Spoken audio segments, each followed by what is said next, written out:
Hello friends, मेरा नाम विशाल है और आप देख रहे हैं हमारा यूट्यूब चैनल जिसका नाम है द नेक्स्ट एडटेक। तो आज हम बात करेंगे केमिस्ट्री का जो चैप्टर है, सेकंड चैप्टर हम लोग पढ़ रहे थे, उसको कंटिन्यू कर रहे थे। तो हमने देखा था लास्ट टाइम में बॉयल्स लॉ देखा था, चार्ल्स लॉ देखा था और पीटी लॉज देखा था। तो इन सब से रिलेटेड हमने बहुत सारे न्यूमेरिकल्स भी बनाए थे और हमने समझाया था। अगर आपने उन सबको नहीं देखा है तो प्लीज़ आप जाकर के लिंक डिस्क्रिप्शन में दिया है उसको जाके देखिए, नहीं तो आप प्लेलिस्ट चेक कर सकते हैं, वहाँ पे भी आपको वो वीडियो मिल जाएगा। तो आज हम इन सब का समरी देखेंगे और एक और लॉ हम सीखेंगे, एवोगाड्रोस लॉ सीखेंगे। वो हमारा क्या होता है उन सबको हम देखेंगे। तो देखिए, सबसे पहले हमारे पास जितने भी लॉ है सब एक दूसरे के साथ है। आइडियल गैस इक्वेशन हमारे पास क्या होता है वो देखेंगे। देखिए, PV इक्वल टू nRT हमारे पास होता है आइडियल गैस इक्वेशन, ये तो आपको पता है। P हमारे पास प्रेशर हो गया, V हो गया हमारे पास वॉल्यूम, N हो गया हमारे पास number of the moles, R constant terms में आ जाएगा और जो T है हमारे पास वो टेम्परेचर में आ जाएगा। मतलब किसी भी कंटेनर में, मतलब किसी भी, अगर मान लीजिए कोई बड़ा सा कंटेनर है तो उस कंटेनर में अगर हम किसी भी गैस को रखेंगे और उसके ऊपर प्रेशर या टेम्परेचर डालेंगे तो हमारे पास इस लॉ के अकॉर्डिंग वो हमारा काम करेगा। अब यहाँ पे हमारे पास बॉयल्स लॉ क्या बोलता है, सबसे पहले देखिए बॉयल्स लॉ क्या बोलता है कि टेम्परेचर कांस्टेंट होना चाहिए बॉयल्स लॉ में हमेशा। मतलब एक चीज को कांस्टेंट कर लिया, मतलब अलग अलग फॉर्मेशन में, अलग अलग पार्ट में इसने क्या किया, टेम्परेचर को कांस्टेंट कर लिया। टेम्परेचर कांस्टेंट कर लिया। लॉ है हमारे पास PV इक्वल टू nRT, जिसमें कि हमारे पास क्या, N क्या, नंबर ऑफ द मोल्स, ये हमारे पास नंबर ऑफ द मोल्स है। R क्या है हमारे पास, कांस्टेंट टर्म है हमारा। T क्या है हमारे पास, ये T ऑलरेडी हमारे पास कांस्टेंट लिया हुआ गया है कि T हमारा कांस्टेंट ही रहेगा। तो जो हमारे पास लास्ट में बच जाता है PV हमारे पास क्या हो जाएगा कि एक किसी ना किसी चीज के बराबर में आएगा, वो हम इसको K कंसीडर कर ले रहे हैं। तो PV इक्वल टू K हो जाएगा। तो उसी तरह दूसरा हम किसी दूसरे अगर हम दूसरे गैस के लिए अप्लाई करेंगे तो P1V1 that will be equal to P2V2। मतलब किसी दो गैस के लिए अलग सेम टेम्परेचर, क्योंकि टेम्परेचर कांस्टेंट रहेगा हमारे पास, लेकिन अलग अलग गैस के लिए अगर यूज करेंगे तो P1V1 will be equal to P2V2। मतलब इसका प्रेशर और वॉल्यूम का जो प्रोडक्ट होगा दूसरे के प्रेशर और वॉल्यूम के प्रोडक्ट के बराबर में आ जाएगा। ये हमारा बॉयल्स लॉ के अकॉर्डिंग यहाँ पे आ जाता है। ठीक है, चार्ल्स लॉ हमारे पास क्या बोलता है, देखिए चार्ल्स लॉ हमारे पास सीधा बोलता है, यहाँ पे प्रेशर को कांस्टेंट रखा गया। पहले बार में किसको कांस्टेंट रखा गया था, टेम्परेचर को कांस्टेंट रखा गया था। इस बार में किसको कांस्टेंट रखा गया, इस बार सिर्फ प्रेशर, जो ऊपर से प्रेशर लगाते हैं किसी भी कंटेनर में, उसको कांस्टेंट रखा गया है। ठीक है, PV इक्वल टू nRT हमारे पास होता है, ये हमें पता है। देखिए N हमारे पास नंबर ऑफ द मोल्स हो जाएगा, कितने गैस है, गैस का जो मोल्स कितना है, मोल्स तो आपने पढ़ा होगा, एवोगाड्रो नंबर जिसको हम बोलते हैं। ठीक है, 6.023 इंटू 10 टू द पावर 23 इस तरह का हमारे पास नंबर ऑफ द मॉलिक्यूल्स होता है उसमें एक मोल में। ठीक है, कांस्टेंट टर्म हमारे पास R आ जाएगा। तो यहाँ पे हमारे पास देखिए क्या क्या निकल गया, प्रेशर तो निकल गया क्योंकि कांस्टेंट है, N और हमारे पास R भी निकल गया क्योंकि ये भी हमारे पास कांस्टेंट है। बच गया वॉल्यूम और क्या बच गया, टेम्परेचर बच गया। मतलब वॉल्यूम अगर बढ़ेगा, सिंपल सी बात है, वॉल्यूम अगर बढ़ेंगे प्रेशर उतना ही रहेगा, वॉल्यूम बढ़ेगा तो यहाँ पे टेम्परेचर भी वो बढ़ेगा। ठीक है, यानी कि ये बोल रहा है इसके अकॉर्डिंग, चार्ल्स लॉ के अकॉर्डिंग वॉल्यूम बढ़ेगा तो टेम्परेचर भी बढ़ेगा। यानी कि वॉल्यूम किसी ना किसी पर्टिकुलर चीज से हमारा कनेक्टेड है, यानी कि V इक्वल टू KT, यानी कि V1 T1 will be equal to V2 T2, ये हमारे पास हो जाएगा, ये हमारे पास K के बराबर आ जाएगा। चार्ल्स लॉ समझ में आ गया। अब यहाँ पे हम बात करते हैं PT लॉ, मतलब प्रेशर और टेम्परेचर लॉ। ठीक है, प्रेशर टेम्परेचर लॉ में हमारे पास क्या आ जाता है, यहाँ पे वॉल्यूम को जो है, इस चीज को हमारे पास कांस्टेंट रखा गया है। पहले वाले में कांस्टेंट रखा गया था टेम्परेचर को, दूसरे वाले में कांस्टेंट रखा गया था प्रेशर को, तीसरे वाले में कांस्टेंट रखा गया है वॉल्यूम को। ठीक है, तो वॉल्यूम हमारे पास कांस्टेंट है, ऑलरेडी गिवन है। N हमारे पास नंबर ऑफ द मॉलिक्यूल्स, ये भी हमारे पास गिवन है। R हमारे पास क्या है, कांस्टेंट टर्म्स है, ये भी हमारे पास ऑलरेडी, ये सब सारे ये दोनों हमारे पास नंबर ऑफ द मॉलिक्यूल्स और R जो टर्म्स है ये हमारा कांस्टेंट टर्म्स में आएगा। यानी कि प्रेशर जो होगा डायरेक्टली प्रोपोर्शनल होगा टेम्परेचर का। मतलब प्रेशर बढ़ेगा तो टेम्परेचर भी इसका बढ़ेगा ही बढ़ेगा, क्योंकि प्रेशर और टेम्परेचर ही हमारा बच गया इसमें।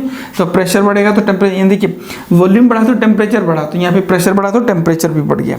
अब यहाँ पे किसी ना किसी चीज के बराबर में आ जाएगा, यानी कि P जो प्रेशर जो है के इंटू टी यहाँ पे ले लिया। के हमारे पास कोई भी एक कांस्टेंट टर्म है, P equal to k T, यानी कि P1 T1 that will be equal to P2 T2, यानी दैट इज इक्वल टू के बराबर में हमारे पास ये आ जाएगा। ये तीनों लॉ को आप आराम से यहाँ पे देख लीजिए, इसको उतार सकते हैं, इसको स्क्रीनशॉट ले लीजिए, ठीक है। चाहे बॉयल्स लॉ हो गया, चाहे चॉल्स लॉ हो गया, चाहे कि हमारे पास पीटी लॉ हो गया। अभी हमारे पास एवोगाड्रो लॉ आएगा, उस एवोगाड्रो लॉ को हम यहाँ पे पढ़ेंगे। देखिए एक में हमारे पास, फिर से समझिए इसको, मैं फिर से समझाऊंगा। एक में हमारे पास सबसे पहले वॉल्यूम को कांस्टेंट रखा गया, ठीक है। यहाँ पे जब टेम्परेचर को कांस्टेंट रखा गया, सॉरी पहले वाले में बॉयल्स लॉ में टेम्परेचर को कांस्टेंट रखा गया, चॉल्स लॉ में प्रेशर को कांस्टेंट रखा गया, और पीटी लॉ में वॉल्यूम को कांस्टेंट रखा गया, ठीक है। यानी कि टीपीवी आप या फिर वीपीटी इस तरह से याद कर सकते हैं इसको। वीपीटी मतलब पीटी लॉ में हमारे पास, और ये चॉल्स लॉ में, और ये बॉयल्स लॉ में, तीनों अलग अलग लॉ में अलग अलग चीज़ों को कांस्टेंट रख करके हमारे पास ये इक्वेशन निकाला गया। और यही इक्वेशन आपको आगे जा करके यहाँ पे काम में आएगा। कोई भी न्यूमेरिकल्स बनाएंगे, किसी भी तरह का चीज़ें बनाएंगे, तो ये तीनों लॉ आएगा ही आएगा। इसको नोट डाउन कर लीजिए, और हम नेक्स्ट इन तरफ बढ़ते हैं। आपका एवोगाड्रोस लॉ हमारा क्या होता है उसकी तरफ यहाँ पे हम बढ़ेंगे, ठीक है।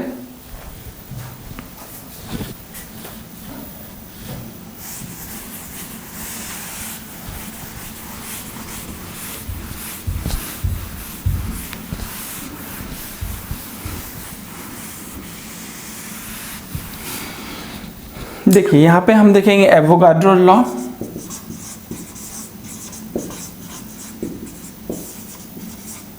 ठीक है।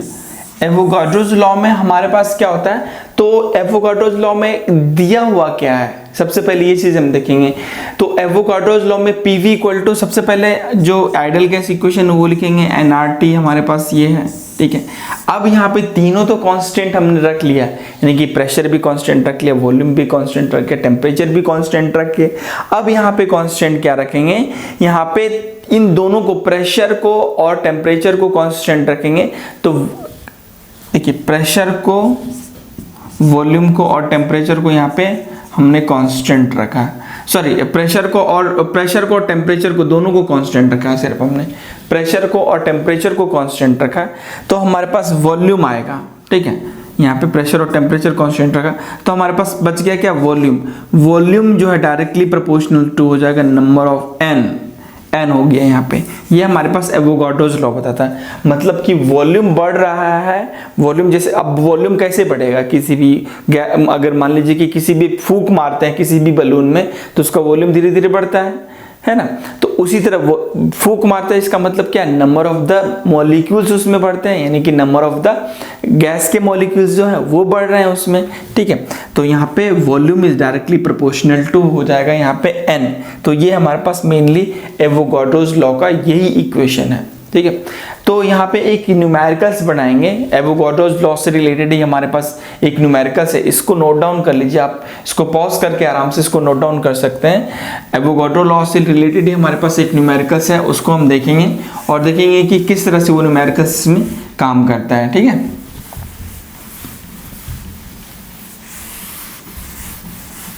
देखिए एवोगाड्रोस लॉ है, बहुत ही आसान है, इसको आप आराम से बना सकते हैं, इसको बहुत ज़्यादा इसमें कुछ दिया हुआ नहीं है, ठीक है। और ये बेसिकली हम इन तीनों चारों लॉ को इसलिए पढ़ रहे हैं ताकि हमारे पास आगे जाकर के जो न्यूमेरिकल्स है वो हमारे पास वो आसान हो जाए आपको बनाने में। तीनों लॉ को आपने एक ही तरह से आपने आराम से इसको समझ लिया। देखिए परसेंटेज बाय वॉल्यूम में यहाँ पे हम देखेंगे सबसे पहले परसेंटेज बाय वॉल्यूम, और दूसरा चीज यहाँ पे हमारे पास आ जाएगा परसेंटेज बाय मोल्स, ठीक है। दूसरा चीज आ जाएगा हमारे पास परसेंटेज बाय मोल्स में आ जाएगा। परसेंटेज बाय वॉल्यूम और परसेंटेज बाय मोल्स ये तो समझ में आ गया, क्योंकि वॉल्यूम बढ़ रहा है मतलब मोल्स बढ़ रहा है, नंबर ऑफ द मोल्स बढ़ रहा है। अब यहाँ पे एक मिक्सचर है, गैस का मिक्सचर है, जिसमें कि 20% हमारे पास क्या है, H2 गैस है, ठीक है। क्वेश्चन है हमारे पास, question number 1, 20% of H2 gas of a mixture of the gas, of mixture of the gas, पूरे गैस में हमारे पास 20% जो है हाइड्रोजन का हमारे पास ये गैस। H2 हमारे पास क्यों रखा इसने, क्योंकि हमारे पास ये आपका डायटोमिक है, इसलिए इसने H2 रखा है। तो यहाँ पे निकालना है कि present, find the moles of the H2, find the moles of the H2, find the percent, मतलब कितना मोल्स इसमें एक्चुअली में होगा। तो 20% मोल्स है एक्चुअली में H2 का। तो यहाँ पे ये हमें निकालना है एक्चुअली में कितना मोल्स है उसमें, ठीक है। तो यहाँ पे सॉल्यूशन में यहाँ पे देखेंगे,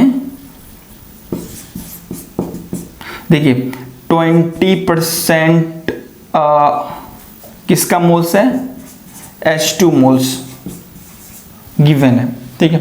H2 मोल्स गिवन है और एक, तब जब 20% H2 मोल होगा तो बाकी का जो 80% बच गया वो हमारे पास अदर मोल्स, अदर मतलब अदर गैस के मिक्सचर्स हो गए हैं, दूसरे गैसेस होंगे।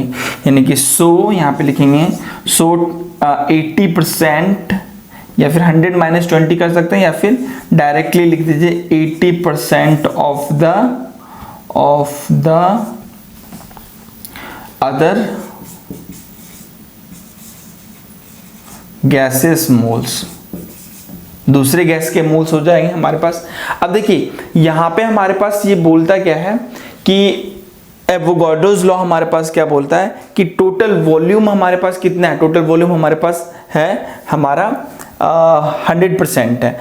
एवोगाड्रोस लॉ बोलता है V/N, यानी कि V1/N1 हमारे पास हो जाएगा K, यानी कि V2/N2 हमारे बोल सकते हैं, V2/N2 हमारे पास, यानी कि ये हमारे पास एवोगाड्रोस लॉ होता है।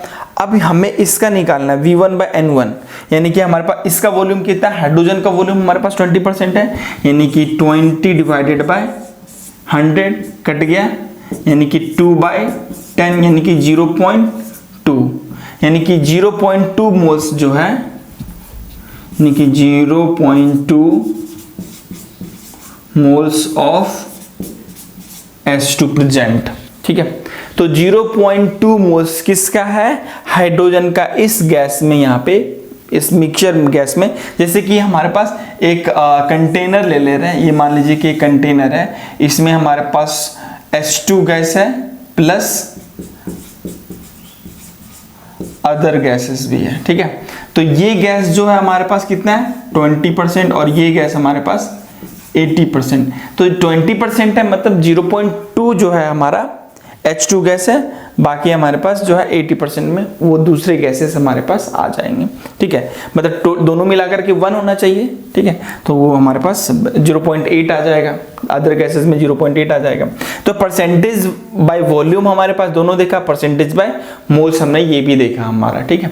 तो इसको नोट डाउन कर लीजिए, और नोट डाउन करने के बाद या फिर स्क्रीनशॉट आप ले सकते हैं, और उसके बाद यहाँ पे आगे जाकर के हम यहाँ पे देखेंगे कि इसके कुछ और भी लॉज है ओके। तब यहाँ पे हम दूसरे सवाल की तरफ आ गए। देखिए क्वेश्चन नंबर 2 में हमारे पास क्या बोलता है, एक कंटेनर है जिसमें कि 16 ग्राम ऑफ O2 दिया हुआ है, और दूसरा कंटेनर है कि हमारे पास दिया हुआ है 1 ग्राम ऑफ हमारे पास दिया हुआ है H2।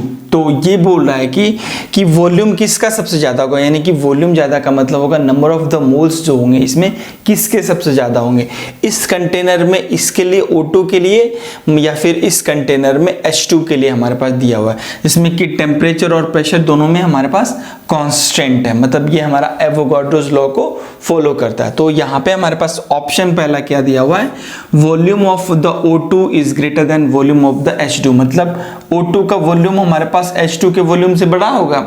या फिर हमारे पास दूसरा हमारे पास दिया हुआ है, दूसरा हमारे पास क्या दिया हुआ, volume of the O2 is less than volume of the H2, क्या इसके वॉल्यूम इससे वॉल्यूम से छोटा होगा। या फिर हमारे पास तीसरा दिया हुआ, volume of the O2 is equal to volume of the H2, क्या इस दोनों का वॉल्यूम हमारे पास बराबर होगा। या फिर हम इसके वॉल्यूम को हम कभी भी कभी भी डिटरमाइन नहीं कर सकते, ठीक है। तो ये चीज़ हमारा यहाँ पे दिया हुआ है, ये क्वेश्चन दिया हुआ है, और इस क्वेश्चन को हम यहाँ पे एवोगाड्रोस लॉ से हम यहाँ पे कैसे सॉल्व करेंगे ये हम देखेंगे। देखिए सबसे पहले यहाँ पे सॉल्यूशन देखेंगे। सॉल्यूशन में हम यहाँ पे देखेंगे कि अकॉर्डिंग टू एवोगाड्रोस लॉ में गिवन क्या हमारे पास, सबसे पहले यहाँ पे दिया हुआ है टेम्परेचर एंड प्रेशर, यहाँ पे temperature and pressure equal to हमारे पास कांस्टेंट दिया हुआ है, ठीक है। तो फॉर द फर्स्ट कंटेनर, यहाँ पे फॉर द फर्स्ट कंटेनर के लिए हमारे पास क्या होगा, नंबर गिवन मास कितना है, मास हमारे पास दिया हुआ है O2 का है, यानी कि हमारे पास हो जाएगा 16 ग्राम का हमारे पास दिया हुआ है, 16 ग्राम। अब यहाँ पे गिवन मास अपॉन में हमारे पास हो जाएगा नंबर ऑफ द मोल्स, हम कैसे निकालेंगे, नंबर ऑफ द मोल्स हमारे पास क्या हो जाएगा, गिवन मास अपॉन में moles of the mass, given mass upon में मोल ऑफ द मास, ठीक है। तो गिवन मास हमारे पास कितना दिया हुआ है, इसका 16 ग्राम, यानी कि ये हो जाएगा हमारे पास 16 डिवाइडेड बाय 32, क्योंकि जो अब हम ऑक्सीजन का अगर हम ये मोल्स निकालेंगे यहाँ पे, तो यहाँ पे हमारे पास हो जाएगा 16 हो जाएगा, ठीक है। तो 16 से कटेगा, 16 1 जा 16, 16 2 जा 32, सॉरी 32 हो जाएगा, क्योंकि इसके आउटरमोस्ट और इसमें हमारे पास होता है ऑक्सीजन का 16 होता है, तो ये हो जाएगा O2 है, डायटोमिक फॉर्मेशन में है, यानी कि हो जाएगा 32 हो जाएगा, 16 1 जा 16, 16 2 जा 32, यानी कि 1/2, यानी कि मोल्स हमारे पास क्या हो जाएगा, so number of the moles यहाँ पे लिखेंगे, so number of the moles हो जाएगा 1/2, किसका हो जाएगा, इस कंटेनर के लिए हमारे पास ऑक्सीजन का, सीधा समझिएगा इसके मोल्स हमारे पास पूछ रहा है कितना होगा, मोल्स यानी कि हमारे पास number of the molecules, number of the molecules मतलब हमारे पास वॉल्यूम, सीधा, ठीक है। अब फॉर द कंटेनर 2 के लिए हम यहाँ पे करेंगे फॉर सेकेंड कंटेनर, ठीक है। सेकेंड कंटेनर के लिए हमारे पास क्या है, मास हमारे पास कितना दिया हुआ है, मास दिया हुआ है 1 ग्राम, ठीक है, 1 ग्राम मास दिया हुआ है हाइड्रोजन का। तो हमारे पास नंबर ऑफ द मोल्स हमारे पास क्या होगा, नंबर ऑफ द मोल्स हमारे पास क्या होता है, गिवन मास अपॉन में number of the volume of the, यहाँ पे मास ऑफ द इसका हो जाएगा H2,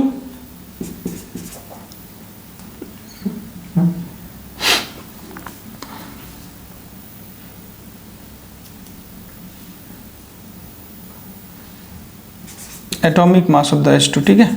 तो यहाँ पे हमारे पास गिवन मास हमारे पास कितना दिया हुआ है, इसका 1 और डिवाइडेड बाय इसका, क्योंकि डायटोमिक फॉर्मेशन में है तो यहाँ पे हमारे पास 2, ये हमारे पास इसका मास होता है, एटॉमिक मास कितना होता है 2, तो यहाँ पे हमारे पास हो जाएगा 2, यानी कि ये भी हमारे पास हो जाएगा 2। सो यहाँ पे हमारे पास नंबर ऑफ द मोल्स हमारे पास कितना आ जाएगा, 1/2, यानी कि दोनों का हमारे पास कितना आ गया, 1/2 और 1/2, मतलब हमारे पास एक पूरे कंटेनर में 16 ग्राम O2 है और इस कंटेनर में हमारे पास 1 ग्राम H2 है। तो इस दोनों का हमारे पास जो टेम्परेचर और प्रेशर को यहाँ पे कांस्टेंट रखा गया, क्योंकि ये बढ़ाया नहीं है, ना ही टेम्परेचर बढ़ा है ना ही कांस्टेंट बढ़ा है, तो इसका जो मोल्स होगा दोनों का हमारे पास बराबर होगा, यानी कि हमारे पास वॉल्यूम जो होगा दोनों के लिए वॉल्यूम हमारे पास बराबर में आ जाएगा। वॉल्यूम ऑफ द O2 जो होगा वॉल्यूम ऑफ द H2 के हमारे पास बिल्कुल इक्वल में आ जाएगा, ठीक है। तो ये चीज हमारे पास आ जाएगा। नेक्स्ट में हमारे पास बात करेंगे यहाँ पे इक्वेशन ऑफ द स्टेट, ठीक है। स्टेट इक्वेशन के बारे में यहाँ पे हम बात करेंगे। इसको आप लिख लीजिएगा, इसको लिख के आप इसको स्क्रीनशॉट भी ले सकते हैं, ठीक है, और इसको या फिर पॉज करके आप इसको सिंपल लिख सकते हैं। दूसरी चीज में यहाँ पे हम बात करेंगे, इसी का ही एक दूसरा इक्वेशन है स्टेट इक्वेशन में हमारे पास यहाँ पे क्या आएगा, इक्वेशन ऑफ द स्टेट में यहाँ पे हम देखेंगे इक्वेशन ऑफ स्टेट। देखिए सबसे पहले हमारे पास जो होता है आइडल गैस इक्वेशन को आप हमेशा ही लेके जो एक लॉज है उसको आपको लेना ही पड़ेगा। तो आइडल गैस इक्वेशन में हमारे पास होगा, आइडल गैस इक्वेशन में हम यहाँ पे देखेंगे पीवी इक्वल टू हमारे पास क्या होता है, nRT के बराबर में होता है। ये हमारे पास सिंपली आइडल गैस इक्वेशन है, ठीक है। तो अब यहाँ पे हमारे पास ये PV बाई T हमारे पास, क्योंकि ये तीनों आ गया NR, ठीक है। तो N और R हमारे पास, N हमारे पास नंबर ऑफ द मॉलिक्यूल्स जो कि हमारे पास कांस्टेंट टर्म्स में आएगा, R भी हमारे पास कांस्टेंट है, यानी कि दोनों कांस्टेंट है, यानी कि हमारे पास K के बराबर आ जाएगा, यानी कि P1 V1 अपॉन में T1 will be equal to P2 V2 upon में ये हमारे पास T2 के बराबर में ये आ जाएगा हमारा, ठीक है। तो ये हमारे पास एक स्टेटेबल इक्वेशन है, PV equal to nRT ideal gas से यहाँ पे हमारे पास लिया गया है, ठीक है। नेक्स्ट में यहाँ पे देखिए आपका ऑलमोस्ट हो गया है, तीनों लॉज आपके खत्म हो गए हैं और यहाँ पे हम नेक्स्ट में इसके चैप्टर की तरफ पढ़ेंगे और चैप्टर की तरफ कौन कौन से इसके न्यूमेरिकल से हम उसके बारे में यहाँ पे हम पढ़ेंगे, ठीक है। तब तक के लिए अगर आपने हमारा वीडियो सब्सक्राइब नहीं किया, हमारे चैनल सब्सक्राइब नहीं किया है तो प्लीज़ इसको सब्सक्राइब कर लीजिए, हमारे वीडियो को लाइक कीजिए और ज़्यादा से ज़्यादा अपने फ्रेंड के साथ शेयर कर लीजिए जो कि केमिस्ट्री में एक अच्छे उनको इंटरेस्ट है थोड़ा, तो उनके साथ शेयर कर लीजिए। Like share and subscribe our channel. Thank you so much, bye bye.